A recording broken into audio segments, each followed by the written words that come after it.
थी, किसको सपोर्ट किया, क्या हुआ? सर इस्लामाबाद को सपोर्ट किया, बहुत मज़ा आया सर मैच देख के। सर ये जो है मेरे कोयटा वाला कौन है?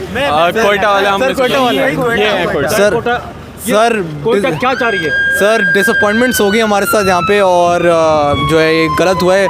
चाचा को थोड़ा और खेलना चाहिए था। सर मैं भी सर ये भी कोयटा सपोर्ट है। हम इफ्ती मेनिया देखने आए थे ना, कुछ हुआ, मतलब ये कोई तरीका है यार? इफ्ती मेनिया कुछ नहीं किया, मतलब इफ्तिखार भाई ने कुछ नहीं किया, या आज़म खान ने आके मार दिया हमें यार, मतलब अफसोस होता है यार। बस क्या कह रहा है सरफराज और कोयटा, बल्कि क्या चाह रहे हैं कोयटा की पूरी टीम? कोयटा बस जीतना ही चाह रहे हैं सबकी तरह, मगर जीत नहीं पा रहे जी। लेविश मैच तो खेला है इन्होंने, लेकिन थोड़ा हल्का अच्छा खेला है, लेकिन हमें फिर भी नदीम उमर से बहुत प्यार है।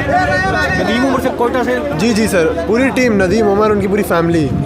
कोयटा ये तो बाहर हो जाएगी इससे। नहीं सर, अभी है अंदर, फिक्र ना करें आप।